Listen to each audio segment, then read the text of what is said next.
Pum! SUS para concursos sobre redação. Então, eu vou ler um parágrafo entre. Não, eu não vou ler um parágrafo. O que eu vou ler é sobre.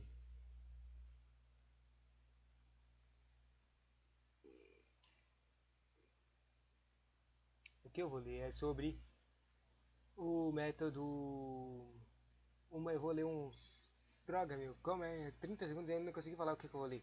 Eu vou ler sobre o. Eu vou ler umas leituras para a redação, como temas para a redação do Tribunal de Contas do município de São Paulo. Só que são artigos científicos de uma revista lá da escola de contas do município do tribunal. A escola de contas que faz pós-graduação, sabe? Daí, lendo os artigos especiais, tem artigo sobre a nova lei de licitação, tem um monte de coisa, é muito legal. Mas eu só vou ler basicamente o resumo, introdução, e depois eu vou ler a conclusão do concurso. Bom, na verdade não é pouca coisa não, é muita coisa. Porque tem um monte de apostilas aqui. A coisa interessante aqui é que vários deles fazem algum tipo de referência como projetos de auditoria ajudam o mundo ao contratações públicas e esses caras. O primeiro tema é o termo de referência. Estudo técnico preliminar, anteprojeto e projeto básicos, ou um checklist do conteúdo obrigatório e qual peça processual usar nas licitações e contratações públicas. Daí eu me lembro de ler isso aqui antes de ler o resumo. É que basicamente antes da lei 866 tinha lá esses três trecos que acabou de falar aqui. O termo de referência, o estudo técnico preliminar e também o anteprojeto e o projeto básico. Tinha todas essas coisas. Só que elas eram um pouco, como é que se diz, embaçadas, muito básicas, não tinha certas prerrogativas de controle nelas. Daí acabava dando algumas coisas erradas. Isso mudou, parece que mudou. Bom, vamos ler aqui. Resumo. O novo marco regulatório das licitações e contratações públicas, a Lei Federal 14.133, reforçou o cuidado que a administração pública deve ter ao planejar uma compra pública, seja ela uma aquisição de determinado bem, uma prestação de serviços ou uma execução de obras, e afirmou ser este, por vez, um conjunto com o estudo técnico preliminar, o alicerce seguro para o correto descritivo, qualitativo e quantitativo do objeto pretendido, daí a razão para também oferecer um rol mínimo de indicadores a serem seguidos, especialmente qualquer termo de referência entre projeto e projeto básico. Tamanho detalhamento, contudo, vem suscitando dúvidas acerca de qual peça processual é adequada para o caso em concreto. Assim, o presente artigo assume essas duas vertentes: esclarecer a funcionalidade de cada peça descritiva do objeto e servir de instrumento de verificação deste conteúdo. Interessante, projeto. O termo conteúdo do termo de referência do anteprojeto e do projeto básico e de um checklist. Introdução. O termo de referência, o anteprojeto e o projeto básico não são peças que dão vida ao edital da licitação e o instrumento de contratação, justamente porque informam o objeto que a administração precisa qual seja uma aquisição do produto ou equipamento, a prestação de serviços ou a execução de obras, para que determinada demanda social seja atendida. Materializam todas as perspectivas discutidas no planejamento público e examinadas, quando caso, em estudos técnicos e preliminares, viabilizando a efetivação da política pública prospectada nos programas do governo. A estrutura para a formatação dessas peças de apoio é sempre a mesma, o que se quer justificado no porquê se quer e qual é a demanda e quem são os seus beneficiários, e qual é a qualidade e a quantidade necessária, onde, quando e como será implementado e qual o custo, respeitado os limites orçamentários disponíveis e por quem tecnicamente apto será realizado o objeto.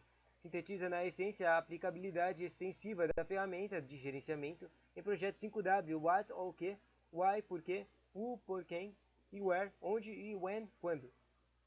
O que, porquê, quem, onde, quando. E os dois Hs, o how, como, e o how much, quanto custa. Tão essencial a qualquer tipo de planejamento, ou justamente por configurar o caminho certo e busca de eficiência e da eficácia para a solução de problemas, no novo marco regulatório das licitações e contratações públicas da Lei Federal número 14.133, trouxe um rol contendo os principais elementos de qualquer termo de referência, projeto básico, anteprojeto e seus estudos técnicos preliminares de base. Não é a primeira norma a tratar deste assunto. Na própria Lei Federal número 8.666 já previa indicadores de mesma natureza, embora espalhados ao longo do seu texto. Vocês não estavam juntos, né? Destaque também merece vários outros regulamentos próprios, como é o caso do Decreto 10.024 de 2019 e as orientações técnicas OT, que significa orientações técnicas, IBR 01 e 06 de 2016. IBR, Indicadores Brasileiros de Recursos, não sei o que significa IBR, né? Do Instituto Brasileiro de Obras Públicas, IBRAOP, e a Instrução Normativa 02 de 2021 e do Tribunal de Contas do Município de São Paulo. Isso aqui eu estou planejando ler também, só para ver o que é. Na verdade, eu vou abrir agora já. Instrução normativa. Instrução normativa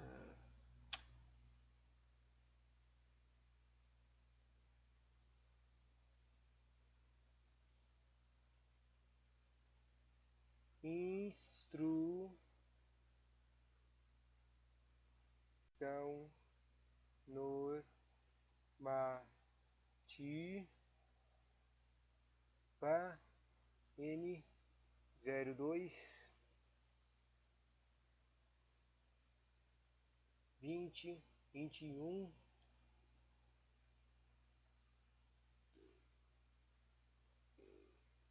Interessante. Agora eu coloco TCMSP.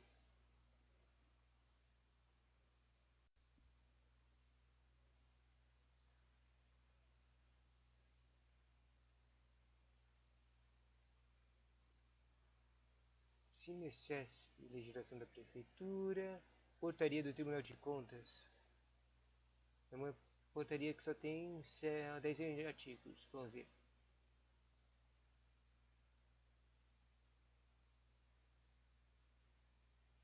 Resolução TCM, instrução aprova a instrução normativa 02, que disciplina os requisitos obrigatórios que devem conter o termo de referência, o anteprojeto, o projeto básico para instrução de licitações e contratações de obras de serviços de ENG. Entende? Ou seja, essa instrução normativa da número 2, ela fala dessas coisas aqui que está falando no projeto, essas coisas de licitação, né? Resolução 1221.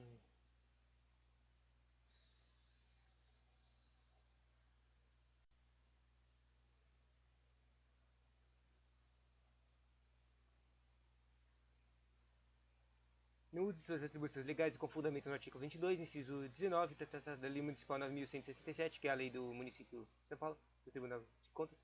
Artigo 31 do inciso 13 do artigo, com o artigo 190 e a linha C do regimento interno, da própria tribunal, eu acho. Considerando as necessidades de aperfeiçoar a fiscalização de licitação e execução dos contratos firmados pela Prefeitura, acontecer considerando a fiscalização deve incidir sobre os aspectos de regularidade, economicidade, eficiência e eficácia da gestão pública e considerando que as obras de serviço somente poderiam ser solicitadas quando houver o termo de referência de projeto, é o projeto básico aprovado pela autoridade competente disponível pelos exames interessados no certame, de acordo com o disposto, conforme o caso da Lei Federais da 866 e da 14133, que é a nova. Considerando que o termo de referência é o anteprojeto e o projeto básico são elementos essenciais das obras de serviços de engenharia, visando minimizar a necessidade de formalização de aditamentos ao contrato original, consideram-se que compete ao tribunal autuar preventivamente de forma a afastar a possibilidade de ocorrência de prejuízo ao erário. Artigo 1. Aprovar a instrução normativa número 2. Esta resolução entra em vigor na sua publicação. Daí, bom, basicamente, essa coisa que acabou de falar agora era basicamente a resolução. E um artigo 2 e 2, 1 e 2. Agora que eu vou ler agora eu vou ler a própria aprovada a instrução normativa. Disciplina coisinhas lá. Considerando a necessidade de aperfeiçoar a fiscalização, licitação e execução de contratos firmados pela prefeitura. Lei 866 e lei 14.000. Tipo, a mesma coisa que estava antes. Só que não tinha aquela coisa de a lei entre vigor e unidade de publicação, né? Assim. Artigo 1. Esta instrução normativa tem por objetivo estabelecer diretrizes visando orientar a administração na elaboração de termos de referência entre projetos e projetos básicos, e como disciplinar a análise comparativa de seus conteúdos com os dispositivos legais existentes e os demais documentos que os fundamentam. Capítulo 1 do termo de referência. Artigo 2. As licitações e contratações de obras e serviços comuns de engenharia deverão ser instruídas com o termo de referência, aprovados por autoridades competentes, contendo os seguintes parâmetros, elementos descritivos: a definição dos objetos incluídos na sua natureza, os quantitativos, o prazo de contrato e, se for o caso, a possibilidade de sua prorrogação. 2. Fundamento de contratação com base na referência e aos estudos técnicos preliminares correspondentes, ou, quando for possível, divulgar esses estudos ao extrato das partes que não contiverem informações sigilosas. 3. Descrição no diário na solução como um todo, considerando o ciclo de vida do objeto. 4. Requisitos de contratação. 5. Modelo de execução do objeto, que consiste na definição de como o contrato deverá produzir os resultados pretendidos, desde o seu início até o seu encerramento. Modelo de gestão de contrato, que descreve como a execução do objeto será acompanhado e fiscalizada pelo órgão ou entidade. Critérios de medição do pagamento. Forma de critério de seleção do fornecedor, estimativas de valor de contratação acompanhadas por preços utilitários, referências de memórias de cálculo e dos documentos que lhe dão suporte, como os parâmetros utilizados para a obtenção de preços e para os respectivos cálculos, que devem constar no documento separado e classificado, e adequação orçamentária do anteprojeto. As licitações e contratações integradas deverão ser instruídas com o anteprojeto aprovado por autoridades competentes, abrangendo em peça técnica todos os subsídios necessários à elaboração do projeto básico, que deve conter no mínimo os seguintes elementos: a demonstração justificativa do programa de necessidades, a avaliação de demanda do público-alvo e a motivação técnico-econômico-social do empreendimento, visão global dos investimentos e definições relacionadas ao nível do serviço desejado, condições de solidez, segurança de durabilidade, prazo de entrega. Interessante cada capítulo fala de um dos tipos de conteúdos. O primeiro falou, todas aquelas 10 primeiras foi do termo de referência. Agora, falando do anteprojeto, as licitações, contratações e integrações deverão ser instruídas com o anteprojeto aprovado pela autoridade competente, abrangendo em peça técnica todos os subsídios necessários e elaboração do projeto básico, que deve conter no mínimo os seguintes elementos. Mesma coisa que o anterior, vai falar os elementos básicos que tem que ter esse tipo de treco. O anteprojeto precisa ter 1, 2, 3, 4, 5, 6, 7, 8, 9, 10 coisas, a mesma quantidade do antigo, com um parágrafo único. Vamos ver. Tem algumas coisas que são parecidas, né? A primeira coisa que o anteprojeto tem que ter é demonstração de justificativa do programa de necessidades, avaliação de demanda do público-alvo, motivação técnico-econômica social do empreendimento, visão global dos investimentos e definições relacionadas ao nível de serviço desejado, condições de solidez, da segurança e da durabilidade, prazo de entrega, estética do projeto arquitetônico, traçado geométrico ou projeto na área de influência quando a ser cabível, parâmetros de adequação ao interesse público da economia de utilização de facilidades na execução, do impacto ambiental e da acessibilidade. Proposta de concepção de obra ou de serviço de engenharia, projetos anteriores ou estudos preliminares que embaçaram a concepção proposta, levantamento topográfico e cadastral, pareceres de sondagem de solo, investigação geotécnica, memorial descritivo dos elementos da edificação, dos componentes construtivos e das matérias da construção de forma estabelecida, valores mínimos para a contratação. E o parágrafo único: contratação à administração. Compete à administração avaliar ou aprovar a adequação do projeto básico elaborado em relação aos parâmetros definidos no edital do projeto básico. Artículos 4. As licitações ou contratações de obras e de serviços especiais de engenharia e as contratações semi-integradas deverão ser instruídas com o projeto básico aprovado por autoridade competente, devendo conter os seguintes elementos: levantamentos topográficos e cadastrais, sondagens e ensaios geotécnicos, ensaios e análises laboratoriais e estudos socioambientais e demais dados e levantamentos necessários para a execução da solução escolhida. Soluções técnicas. O projeto básico tem que ter... Parece engraçado isso aqui. Eu achei que ia ter uma coisa como se fosse uns 2 pontos e daí explicando o que era. Mas tem uma separação de vírgulas que acho que dá pra explicar. Basicamente, lendo só os títulos das coisinhas dessas que precisa do projeto básico é levantamento topográfico, cadastrais, e dos outros tipos de levantamentos. Soluções técnicas globais e localizadas, detalhação. Identificação dos tipos de serviços e executados de materiais e equipamentos, sabe, o tipo de trabalho, né? Depois, informações que possibilitam o estudo e a definição dos métodos construtivos, ou seja, informação para descobrir como fazer as coisas. Depois, os subsídios, né, o pagamento para a montagem do plano de licitação e gestão de obra, ter um dinheiro suficiente para fazer a coisa. E o último é o orçamento detalhado do custo global da obra, fundamento e quantitativo de serviços e fornecimentos propriamente avaliados, obrigatoriamente exclusivos para a empreitada por preço unitário, empreitada por preço global e empreitada integral. Ou seja, o orçamento detalhado tem que ser em todos, praticamente todos os cainhos, todos os tipos de empreitadas. Daí ele fala preço global, preço integral, contratado de tarefa, fornecimento de prestação, tem que estar tudo detalhado. Parágrafo único, na contratação semi-integrada, o projeto básico poderá ser alterado mediante prévia autorização da administração, desde que não altere o objeto da contratação. O objeto significa o que ele queria fazer, terminar. Por exemplo, se fosse contrato de construir alguma coisa, tem que terminar de fazer essa construção, entende? Não pode mudar o objeto, mas pode mudar as outras coisas. Próximo coisa, eu acho. Não, será só esses três caras. A exposição finais fala do. Deixa eu ver se fala alguma coisa. Bom, basicamente ele fala das normas BNT, né? A Associação Brasileira de Normas Técnicas. A coisa, normalmente quando pensa na BNT, ele pensa em coisas de como escreve artigos científicos e outras coisas, né? Mas as normas, sim, a BNT tem várias normas para todos os tipos de coisas, até para esses tipos aqui, contratos contrat, contratos de obras e serviços, entende? Daí eles têm que ter nessas normas aqui. Vai ter que ser editado, todos os elementos técnicos adicionais, daí fala quem escrever isso aqui, os autores do projeto básico, tem que escrever, eu vou pular tudo isso aqui, tá? Só vou ler o último parágrafo.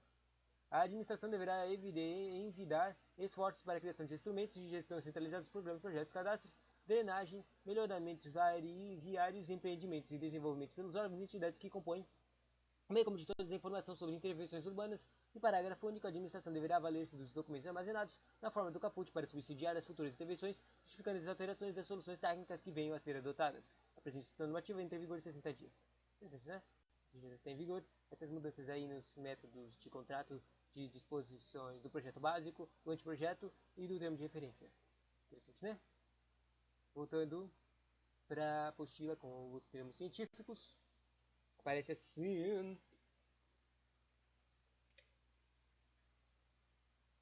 A resposta. Onde é que tá? Eu tava lendo, tentando ler, daí eu pulei. Pra ver o que que tava lá.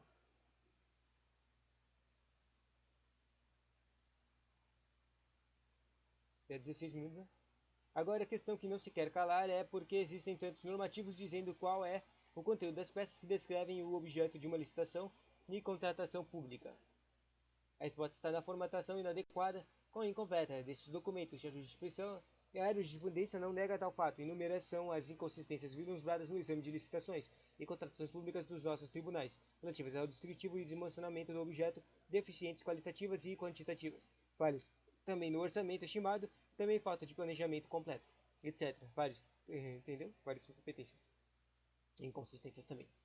Em sala de aula, nos cursos de extensão e de capacitação técnicas que são ministrados por Escola Superior de Gestão de Contas Públicas, no Tribunal de Contas do Município de São Paulo, vários são os questionamentos que são firmados sobre qual seria o instrumento correto, ou seja, o que fica mais bonitinho não tem muitos erros.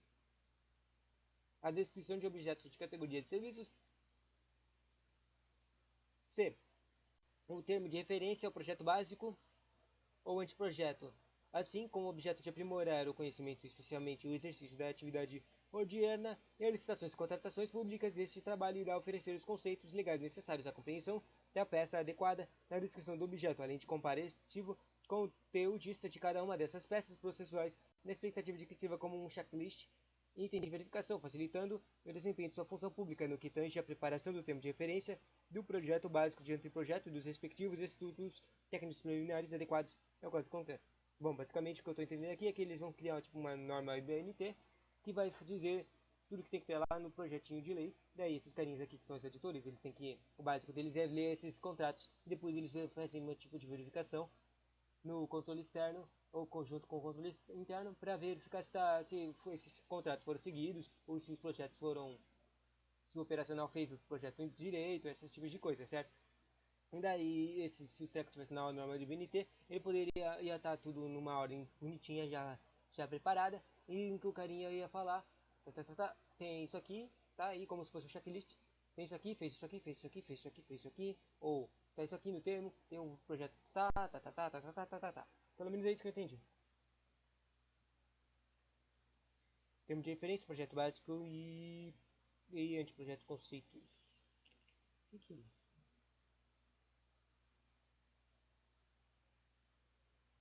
Parece que tem uns termos, tem uns capítulos aqui nesse treco aqui que explica cada um dos trecos.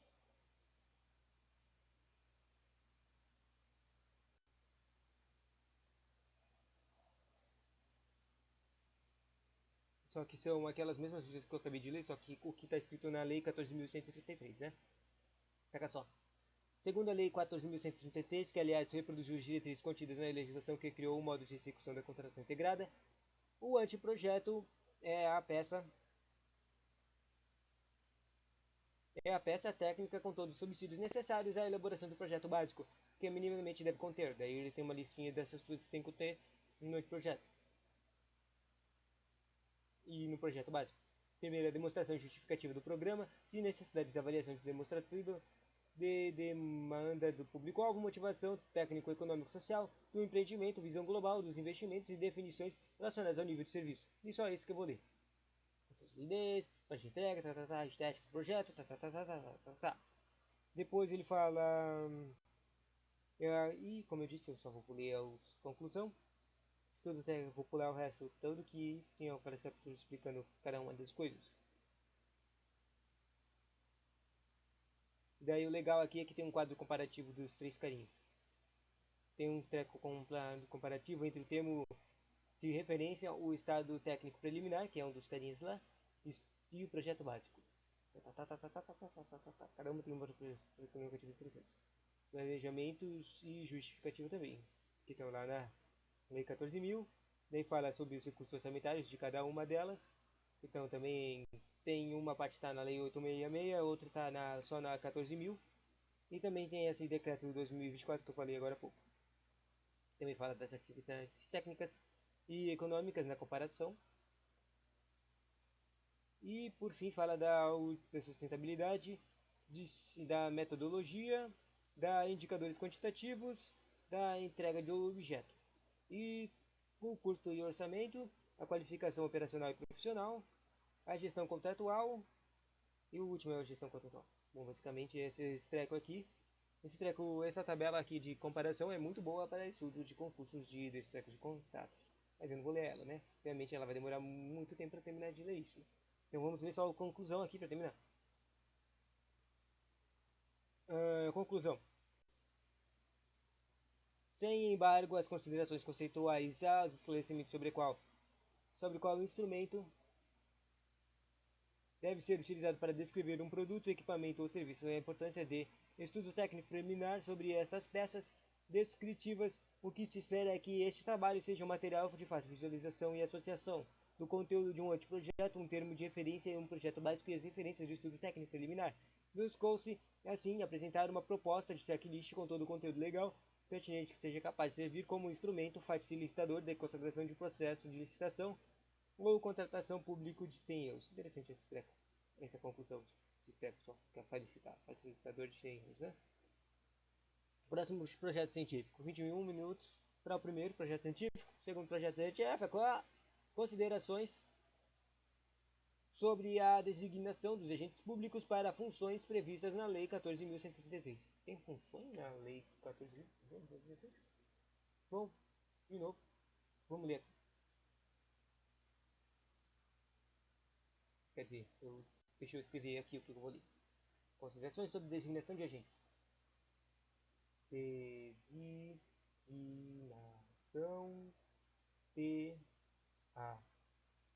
de agentes públicos da Lei 14.133, que é a nova lei de licitação. Vamos lá. Resumo, primeiro resumo. Vou mostrar as fotos aqui. Este artigo teve por objetivo comparar as regras de designação de agentes públicos para o desempenho das funções previstas na própria Lei 866 e na Lei 10.520, com as leis com as da Lei 14.000, ou seja, é um projeto de comparação entre vários carinhas, os antigos e o novo, da Lei 14.133. Delimitar conceitos relevantes para a compreensão das novas regras e... Vamos tirar aqui a câmera.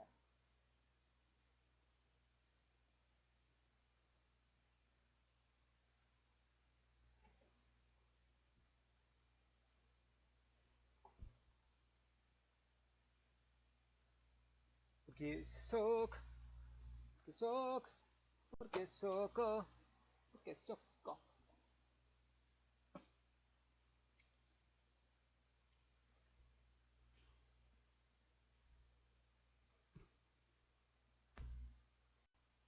Então vamos lá.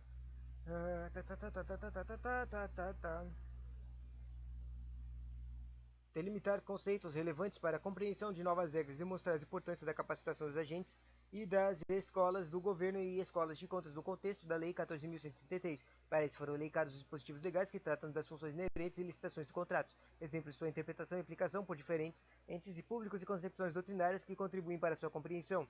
Foram também apresentados aspectos legais e teóricos acerca da capacitação de agentes públicos e da atuação das escolas do governo e escolas de contas, evidenciando sua importação para a plena aplicação da nova Lei de Licitações e Contratos Administrativos.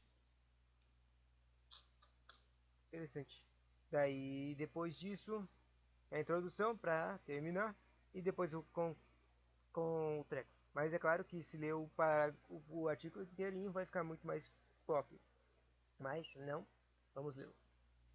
Introdução. A Lei 14.133 traz inovações para a matéria de licitações e contratos administrativos em razão de uniformizar regras procedimentais que até então eram inéditas individualmente para cada órgão e entidade da administração pública, segundo suas necessidades e peculiaridades próprias. Um exemplo dessa uniformização é o rol de requisitos a serem atendidos pelos próprios agentes públicos que serão designados pela administração para desempenhar as funções previstas na nova lei. Basicamente, antes parece que tinha poucas tinha poucas regras da pessoa que podia trabalhar com licitações, né? Mas agora tem algumas novas, um tipo de uniformação nos requisitos. Sei lá, tipo, todos eles têm que ter trabalhado no setor de contratos por 2 anos ou tem que ter faculdade de administração, contabilidade, ou sei lá. Será que vai ter, né? Não sei. O objetivo desse artigo foi traçar um panorama de como a escolha desses agentes se dá, sob a regência da Lei 866 e da Lei 10.520, e do que muda da Lei 14.133, e delimitar alguns conceitos importantes para a compreensão de novas regras e demonstrar a importância da capacitação dos servidores empregados públicos e das escolas de governo e escolas das contas nesse cenário. Basicamente, o cara está falando que os antigos carinhas que eram escolhidos, eles não eram basicamente eles não eram propriamente capacitados, né? Pelo menos é isso que deu para entender dessa último parágrafo. Daí fala contexto atual, o próximo capítulo seria contexto atual mudado da lei 866, 10.520, mas eu não vou ler isso, né?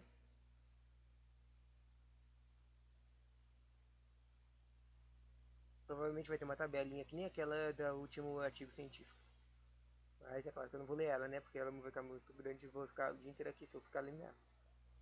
Daí eu vi o do contexto, o contexto é extremamente grande. Eu acho que tá muito interessante, eu queria ler essa coisa do contexto, mas vai demorar demais. O segundo parágrafo do artigo era delimitando o conceito do agente público do artigo 7 da Lei 14.133. Olha, a gente descobriu onde é que está essa definição do agente. Eu achei um parágrafo interessante, deixa eu ler.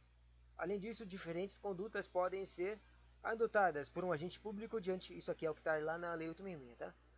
Diante da possibilidade de ser designado para função da qual não esteja apto, a depender do teor das normas internas do órgão ou entidade a qual ele pertence. É possível argumentar que as atribuições da função são incompatíveis com as atribuições de seu cargo, e é possível alegar que não possui conhecimento sobre o objeto de licitação ou do contrato, e é possível solicitar que a administração providencie sua capacitação necessária ao desempenho de função de etc. Interessante que o carinha pode recusar ou pedir a uma capacitação para que ele consiga fazer o projeto de licitação direito. O quarto parágrafo seria a uniformação dos critérios promovidos da Lei 14.000. Deixa eu ver se tem alguma coisa aqui.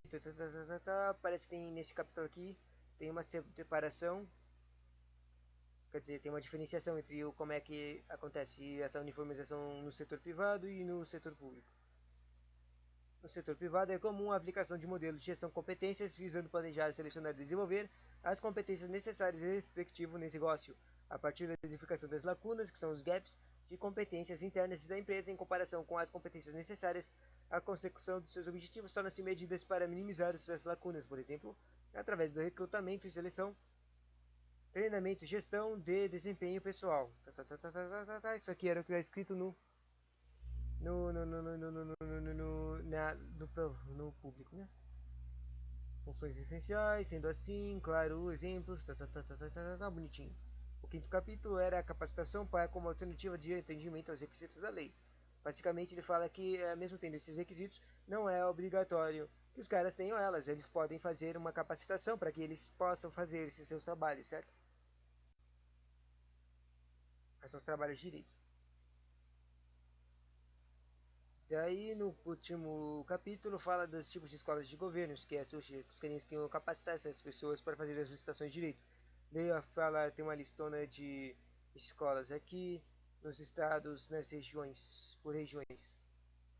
Só fala comentando aqui, a que fez essa revista, deixa eu ver se ela tá aqui na região sudeste. Exesp, CEPEL, EGAP. Parece que a EGESP, que é da São Paulo, não é considerada aqui. Escola de Serviço Público do Espírito Santo, Escola de Minas Gerais, Escola. Aqui, ó, Escola de Governo de Administração Pública, cara. Essa aqui é que está considerada aqui. Interessante.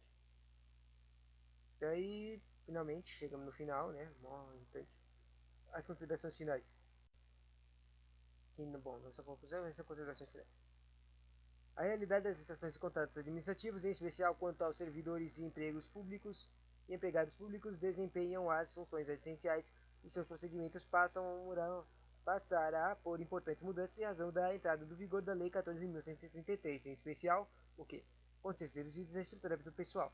Passaremos de um cenário no qual a administração conta com ampla discricionalidade para designar seus representantes para um cenário no qual requisitos têm requisitos objetivos que condicionam as designações, ou seja, a administração não vai poder designar quem ela quiser, com foco principal na gestão de competências e na escolha de servidores empregados públicos que tenham as condições de apresentar um desempenho satisfatório, ou seja, que consigam fazer o trabalho deles direito.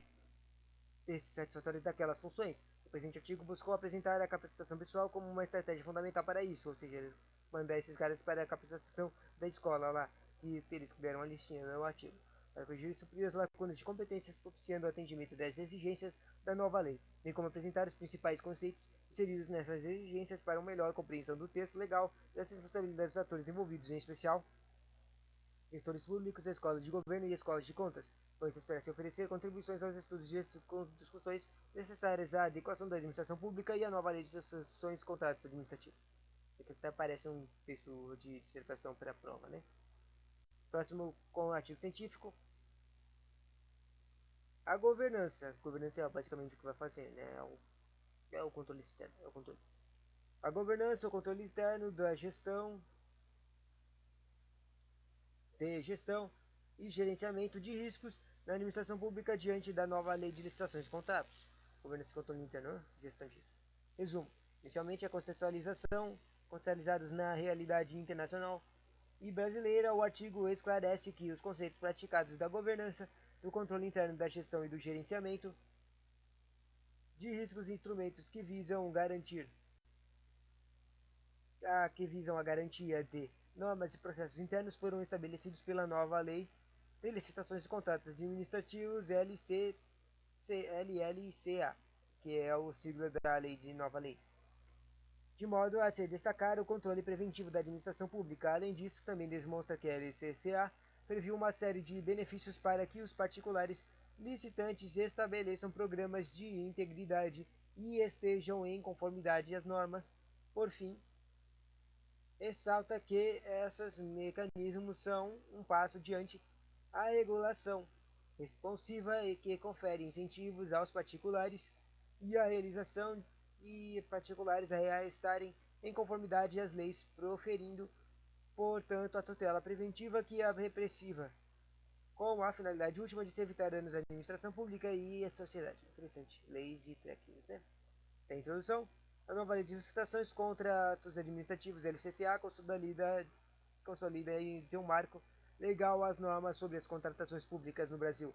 Entre as suas inovações, de acordo com as mais recentes políticas de gestão, está o estabelecimento de programas de governança, controle interno e de gerenciamento de riscos. A administração pública em 3 distintas linhas de defesas. A LLCA também traz ao ponto de vista dos licitantes incentivos à estruturação dos programas de integridade do modo a iniciar um quadro normativo semelhante a uma regulação responsiva, ou seja, que não apenas se orienta pela punição a partir de uma tutela repressiva à observância da lei, mas também pela persuasão por meio da tutela preventiva e a ocorrência de danos à administração pública. O presente estudo visa, nesse contexto, a demonstrar os instrumentos estabelecidos pela própria LLSA, esclarecendo por um diálogo de fontes a estrutura e as funções dos institutos de governança pública, do controle interno e da gestão e do gerenciamento de riscos a partir de dispositivos já consolidados como a Instrução Normativa Conjunta MP CGU, o decreto número 8.420, que regulamenta a lei anticorrupção, e o decreto 9.203, que trata da política de governança, de corrupção e política de governança no âmbito da administração. Tá, legal, né? Para tanto, sob o ponto de vista da natureza e forma de abordagem, utiliza-se de raciocínio indutivo e de pesquisa qualitativa, a esclarecer, sob o ponto de vista dos objetivos, de modo descritivo e analítico, as atribuições da governança e do controle interno, de gestão e do gerenciamento de riscos e administração pública, isso à luz dos contextos da LLCA, em sua preferência pela tutela preventiva. Do ponto de vista de técnica, utiliza-se da pesquisa bibliográfica, a fim de trazer das fontes bibliográficas as descrições e como os elementos para as análises. Background. Seria o trequinho, o segundo capítulo, que eu não vou ler, mas eu vou ler o primeiro parágrafo. Embora os dos termos como governança e compliance, que é um treco de administração em que os caras têm que seguir as ordens e seu compliance, quer dizer, seguir as normas e as leis. Na administração pública seja recente, o seu sentido já está muito insulto nas atividades do setor público. Em um panorama histórico, as práticas de governança e compliance surgem só já estraladas à prevenção e ao combate à corrupção, em uma série de eventos que partem do caso Watergate, do cenário eleitoral dos Estados Unidos. Caso de... Será que aconteceu nesse caso Watergate?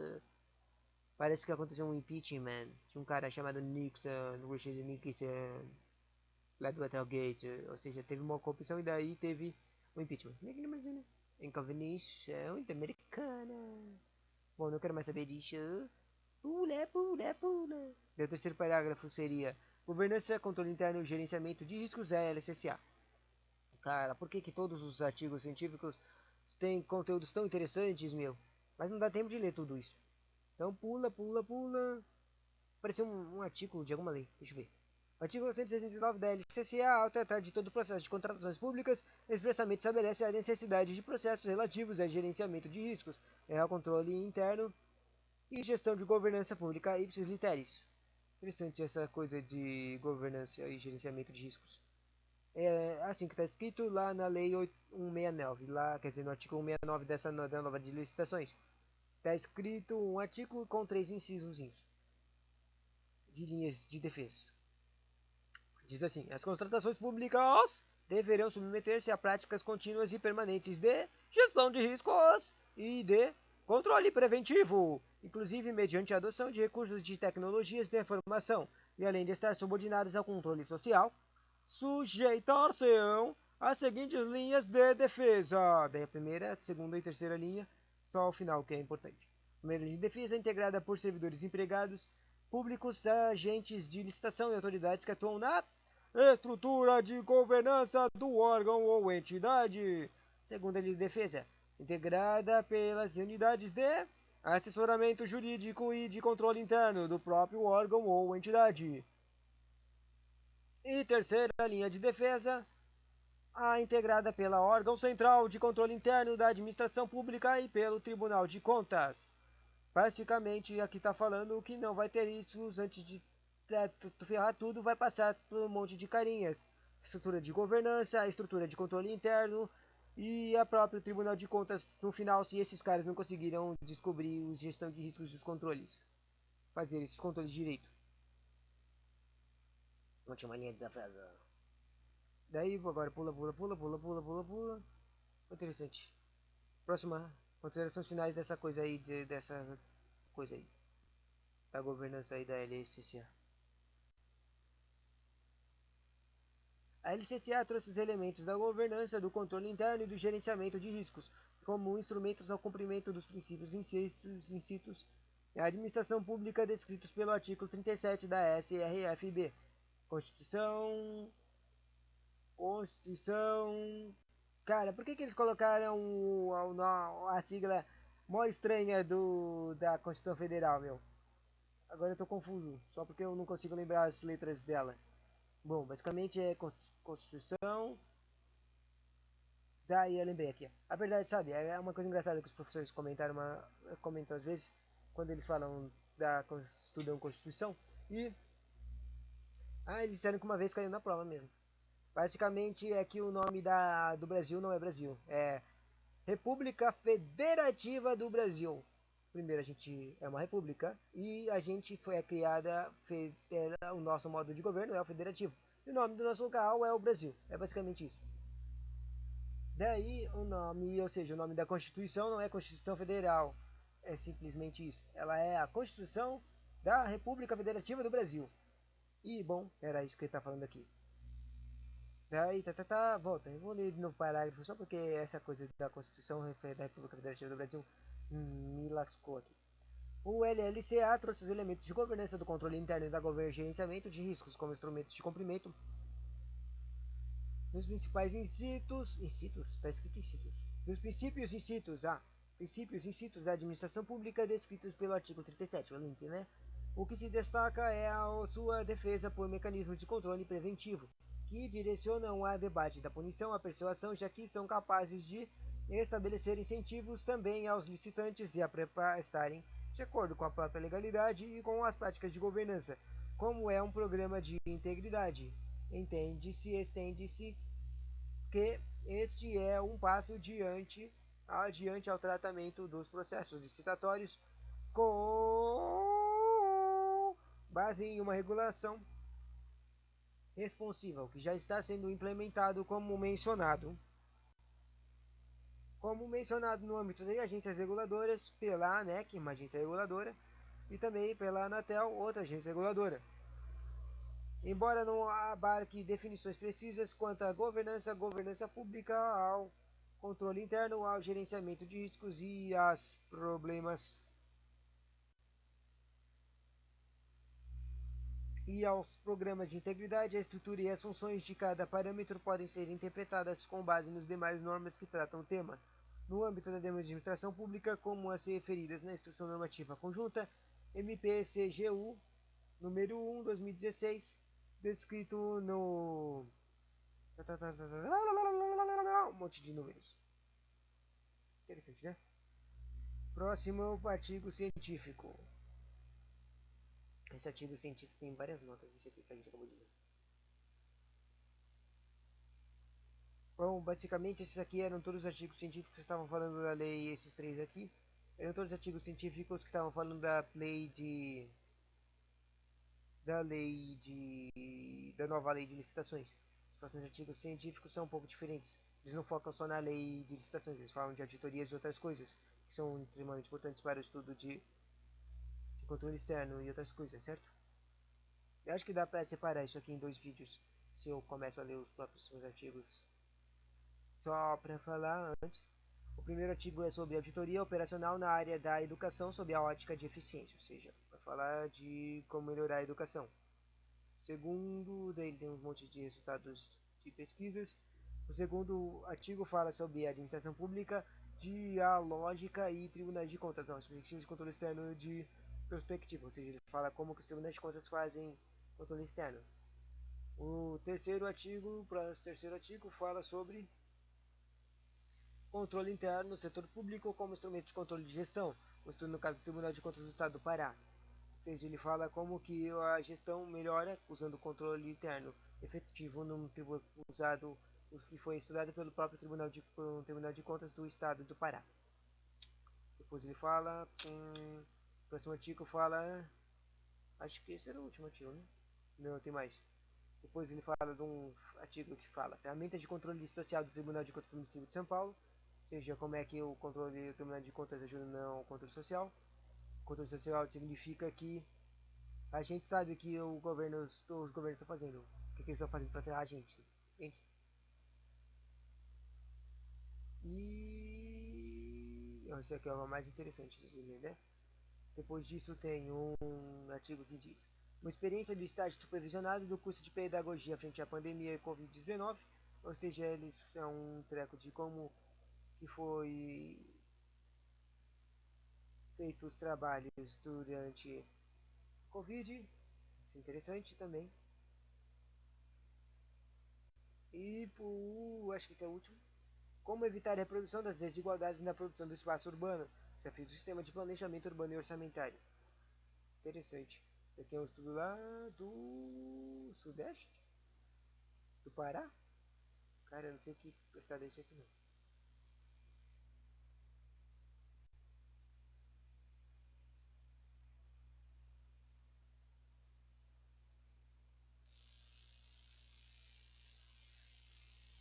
Parece que tem mais um último artigo científico, só que ele é em inglês. What is a policy and what is a government program? O que é uma política e o que é um programa de governo? A simple question with no clear answer until now. Uma simples questão sem uma resposta definitiva até agora. Ou seja, eles vão tentar definir sobre política e programa de governo. Bom, terminando aqui o projeto de leitura, de leitura. Tem uma coisa que eu quero ler, que eu achei muito interessante. Deixa eu ver se eu consigo achar. Achei. Era uma coisa que estava na introdução daquele auditoria operacional na área de educação. Eu achei que parecia praticamente um texto perfeito para um texto dissertativo se caísse esse tema na prova. Então eu gostaria muito de ler. Introdução. Até a Constituição de 1988, o escopo de controle sobre recursos públicos no Brasil era restrito à verificação da regularidade na execução dos gastos, da conformidade legal, dos atos administrativos e da fidedignidade dos demonstrativos financeiros. A partir da Constituição de 1988, no entanto, introduziu o conceito de fiscalização operacional e a busca por economicidade. Ou seja, esse aqui falaria no começo, na introdução, foi um parágrafo que o cara explica basicamente o tema e depois ele fala as argumentações que ele vai fazer, né? O treco provavelmente, quer dizer, na verdade não tem esse treco aqui, mas o argumento seria as coisas de introdução de fiscalização ou outras coisas de fiscalização que apareceram na Constituição, certo? Ele fala: a fiscalização contém bairro financeira, orçamentária, operacional e patrimonial da União e das entidades da administração direta e indireta, quanto à legalidade, legitimidade, economicidade e aplicação de subvenções e renúncia de receitas, será exercida pelo Congresso Nacional mediante controle externo e pelo sistema de controle interno do poder de cada poder. Ou seja, isso aqui é o que está escrito lá no artigo 70, que tem que estudar para o Tribunal de Contas. Super importante. Bom, basicamente não precisa escrever isso no seu texto, mas é interessante. Daí, a emenda constitucional de número 19 de 98, por sua vez, introduziu ao Conselho de Eficiência como princípio constitucional, alterando o artigo 37, Constituição Federal. Isso daí é importante também para a própria controle interno e fiscalização, certo? A administração pública, depois de falar, a administração pública direta e indireta de qualquer dos poderes da União, dos Estados, do Distrito Federal e dos municípios obedecerá aos princípios de legalidade, impessoalidade, moralidade, publicidade e eficiência. Seja, de novo, um treco da própria Constituição. Daí começa texto mesmo. Que é a coisa que é importante, que seria legal colocar num texto de dissertativo. Em nível global, a introdução de uma nova forma de controle dos gastos públicos teve início na década de 70, em países como a Inglaterra, Estados Unidos, Austrália e Nova Zelândia, onde, devido à crise financeira que enfrentavam, ampliou-se a cobrança por mais eficiência econômica e transparência dos gastos públicos. Abriu-se, a partir de então, diversos países iniciaram reformas em seus serviços públicos, seguindo teorias econômicas, princípios e desenvolvidos por, para modelagem de negócios privados. Essa onda de mudanças, referida na literatura como uma nova gestão pública, ou NGP, visava tornar o serviço público mais orientado ao cidadão e a melhorar sua eficiência usando modelos de gerenciamento do setor privado, além de introduzir o conceito de medições de desempenho para o setor público. As primeiras práticas da nova gestão pública surgiram no Reino Unido no governo da primeira-ministra Margaret Thatcher, que realizou mudanças na política da gestão pública em áreas como métodos organizacionais, relações trabalhistas, planejamento de despesas e gestão financeira, auditoria, avaliação e compras. Tantos, né? O modelo da nova gestão pública é que se espalhou-se então pelo mundo com a proposta de flexibilidade da administração governamental e aumentar a accountability, que é um dos principais serviços da controle, que tem uma nova forma de provisão dos serviços como foco no consumidor cliente. Nesse sentido, importava não somente alterar a metodologia e a ênfase do setor público através de maior controle financeiro, aumento da eficiência, definição de metas e delegação dos poderes, mas também acompanhamento dos resultados alcançados. No Brasil, as fiscalizações operacionais estão a cargo dos tribunais de contas na forma de auditoria, sendo conceituadas como o exame independente, objetivo e confiável que analisa se empreendimentos, sistemas e operações, programas e atividades ou organizações do governo estão funcionando de acordo com os princípios de economicidade, eficiência e efetividade e se há espaço para o aperfeiçoamento. Entendeu? Além da economicidade, eficiência e efetividade, outras dimensões podem ser objeto de uma auditoria operacional, como a qualidade de um serviço público prestado, equilibridade na distribuição de bens e serviços, eficácia no atendimento de uma meta, etc. O objetivo de verificar, sob as diferentes abordagens, se existem desperdícios ou oportunidades de membros e, assim, contribuir para que os recursos governamentais sejam aplicados de modo mais eficiente ou com maior retorno social. Utilizando os conceitos acima, o presente artigo é apresentar um caso prático de auditoria operacional sob a ótica de eficiência na área de educação, o que foi realizada a partir dos dados públicos das escolas dos 5 municípios próximos do Porto Alegre. Bom, basicamente é isso. Vai ver se como é que funcionam os trabalhos lá na educação. Você me lembrou que eu tenho que estudar de novo o conteúdo de administração, quer dizer, auditoria operacional. Porque esse aqui é bom de cair na prova. Tchauzinho.